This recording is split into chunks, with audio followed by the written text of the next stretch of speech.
আসসালামু আলাইকুম। একটা sell update, TVS Apache RTR সম্রাট বাইক গ্যালারি থেকে এখন এই মুহূর্তে একটা বাইক বিক্রি হলো। এই বাইকটা কত টাকায় বিক্রি হলো, কোথা থেকে আসলো, বিস্তারিত জানবো ভাইয়ের মুখে। আসসালামু আলাইকুম ভাই, ভালো আছেন ভাই? TVS Apache RTR Dhaka metro ল 26 পরে হচ্ছে 4037 আচ্ছা 4037 264037 ঢাকা মেট্রো ল। এই বাইকটা সম্রাট বাইক গ্যালারি থেকে এই বড় ভাইয়ের কাছে বিক্রি করলাম। কত টাকা কিনছেন এটা? 80,000। 80,000 টাকা। কোথা থেকে আসছেন আপনারা? গাজীপুর সদর। গাজীপুর সদর থেকে আসছেন, ওইখানে চলে যাবেন না? জি। ভাইয়ের জন্য সবাই দোয়া রাখবেন, ভাই যেন সুস্থ সবলে যেতে পারে।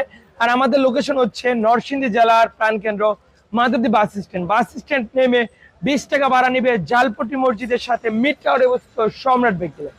গুলিস্তান থেকে আসলে মেঘালয় বাসে, বিআরটিসি বাসে সরাসরি মাধবদী বাস স্ট্যান্ডে আসতে পারবে। ভাই যেহেতু গাজীপুর যাবে এখন